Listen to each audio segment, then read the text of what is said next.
Hey, Bronx Strategy Team. I've heard questions about what our Bronx strategy is. Branden, would you like to kick us off? Sure. Hello, church. We're here to share more about our Synod's Bronx strategy. If you haven't already heard about it, we imagine the question on everyone's mind is, what exactly is the Bronx strategy? We're so glad you asked. In the spring of 2023, Bishop Eggensteiner formed a working group to develop a new Bronx redevelopment plan in line with Mission Forward. Our purpose is to live like Christ in our communities. The priority of our synod is to have community-oriented pastors in all viable congregations.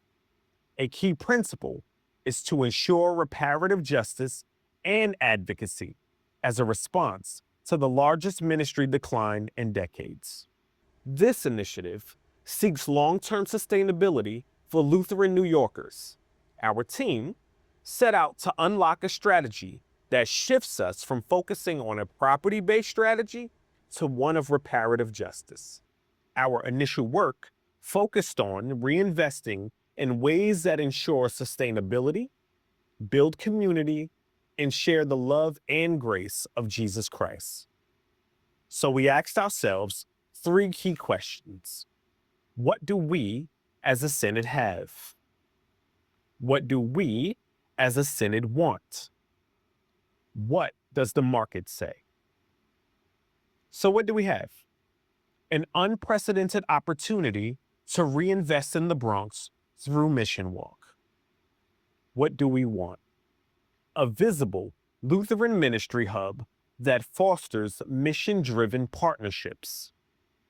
What does the market say? This approach is bold and innovative, different from traditional models which have fallen short. And now, I would like to turn it over to Karen to share more details before we hear from Mother Gladys. Karen? Thanks, Branden. Hello, Synod Assembly. Let's dig in a little deeper. For more than 15 years, our Synod has stated the mission and ministry of our Lutheran presence was and is essential in the Bronx, and committed to develop a Bronx redevelopment plan to preserve and sustain our witness there. During the last decade of planning, discernment, and exploration, several congregations were not viable according to the 2012 Synod Assembly viability norms. In many, membership declined, financial resources could not support financial responsibilities, and the congregation had lost the ability to call a pastor or govern according to our Constitution or New York state law. Consultants evaluated community demographics, and working groups considered possible consolidation, divestment, and development of an area mission strategy. Changes in administration, in our synod, and on a national level, followed by a global pandemic, caused the advancement of this strategy, but not our synod's commitment.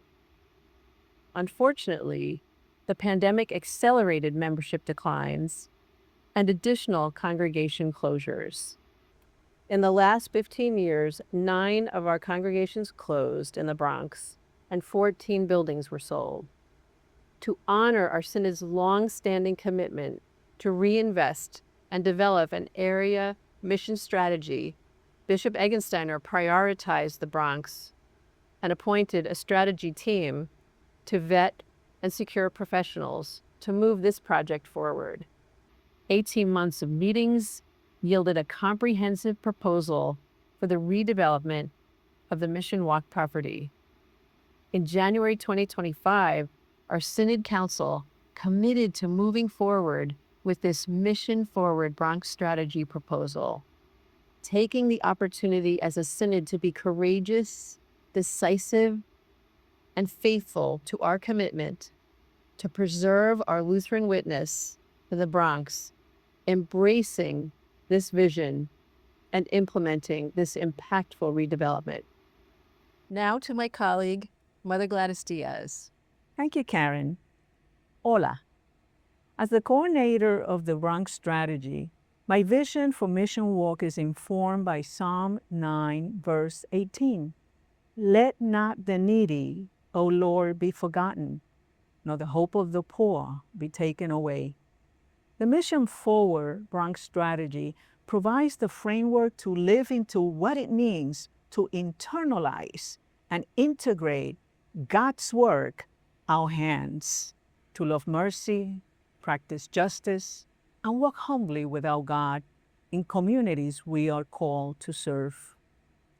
The Bronx has long been known nationwide for having the highest rates of people living below the poverty level, with a significant number of them trapped in a system that preaches inclusive empowerment and breeds dependency, especially in the South Bronx, where most who can help have run the other way or perpetuated traditional models that do not liberate but captivates.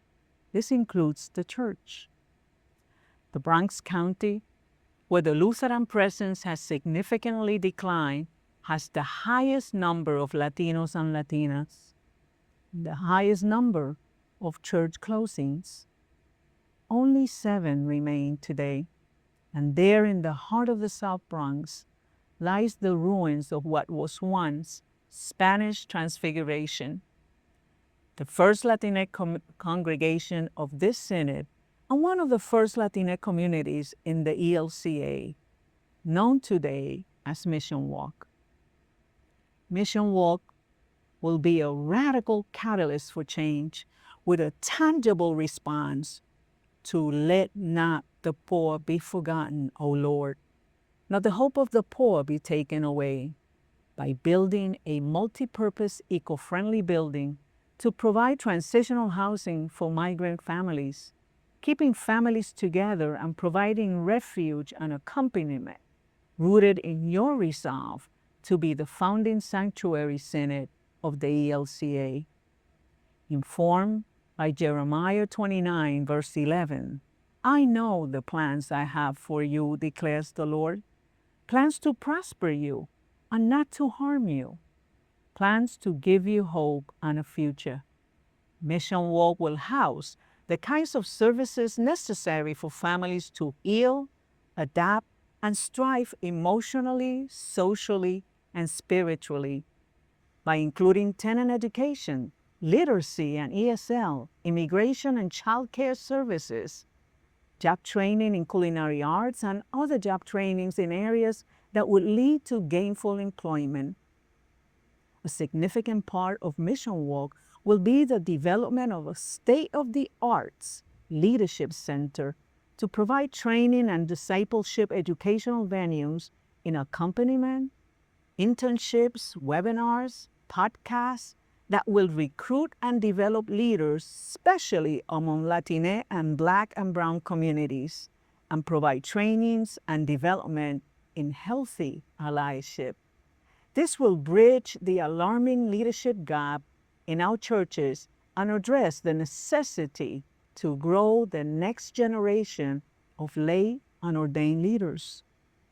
A significant aspect of the Leadership Center and a flexible chapel space will include a radio station that will nurture our communities, educate the public about who we are, and promote the concepts of the beloved community in stark contrast to white Christian nationalism. Not forgetting those in need, nor allowing the dignity and the hope of the poor to be stripped away. Reparative justice will not only be a key outcome, but will be woven into every aspect of this work, aimed at repairing past harms, stopping present harms, and preventing new versions of harms. As followers of Jesus, our walk with God is always missional, hence the name Mission Walk. Bishop Matthew Hyde, Bishop of the Episcopal Diocese of New York, always reminds us that the Holy Spirit moves at ground level. This is a great city of immigrants and a truly great synod. as a Puerto Rican clergywoman and the latest version of my ancestors in the New York Puerto Rican Latinx diaspora, I stand on the shoulders of all those who came before me. Guided by God's call in Jeremiah 29, verse 7, to seek the welfare of the city where I have sent you into exile, and pray to the Lord on its behalf, for in its welfare you will find your welfare. The opportunity to contribute to the quality of life of those who come after us is truly an invaluable gift straight from God. Thank you.